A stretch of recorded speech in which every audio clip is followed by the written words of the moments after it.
Because God is strikingly sovereign, we should pray. Let's take a look at Jeremiah chapter 51, and I'll tell you why I believe that.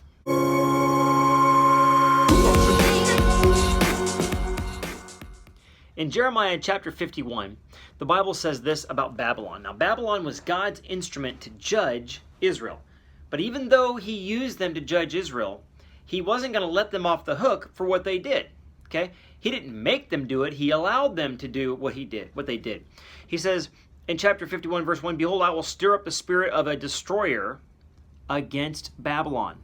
I will send to the Babylonian winnowers, and they shall winnow her." What she was doing will be done to her.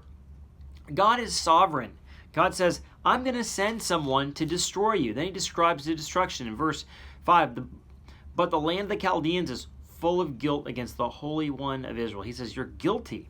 He says, suddenly, Babylon is fallen in verse 8. In 539 BC, overnight, one night, without a battle, they were destroyed. By whom? Verse 11, the Lord has stirred up the spirit of the kings of the Medes. He says the Medes are going to overthrow you. Now their kingdom lasted less than 50 years. A worldwide kingdom lasting only 50 years. What does this mean for us? If God is totally sovereign, totally in charge, totally in control, what does that mean for you and for me? It means we should pray. Because God is huge and we are not. This is what he says in verse 3 and verse 13 and following. He says, O you who dwell by many waters, rich in treasures. He's talking about the Babylonians. You're rich in treasures. Your end has come. The thread of your life is cut. He's picturing our lives like a little thread. Just like a little thread. And it can be broken so easily. He says, your life is like that and it's been cut.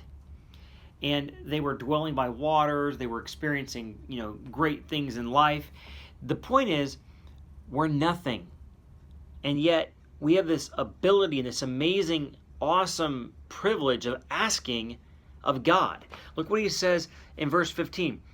It is he who made the earth by his power, who established the world by wisdom. Verse 16. He makes the mist rise from the ends of the earth. He didn't just make it.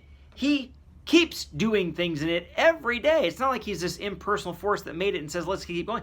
Every day, he makes lightning for rain. He brings forth wind from storehouses. He's like, look, I'm still doing stuff. Every man, verse 16 or 17, is stupid without knowledge. Compared to God, every goldsmith is put to shame by his idols. Why? His idols are false. There's no breath in them. They're worthless, a work of delusion. He says, the things that we idolize are nothing. And yet, we have this incredible God and this amazing ability to speak to him. And he's incredibly sovereign. What is the logical thing to do? Pray. And so whatever you're going through in life, know this. God is in control. And God can do anything. He can turn back destruction that's been decreed.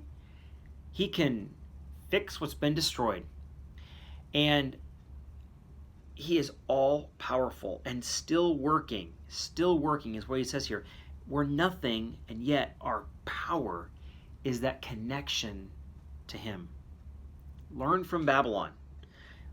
Everything that God builds up, he can tear down. And maybe you're at a point where he's built you up. If you don't want to be torn down, if you don't want to suffer loss in life, pray, pray, pray.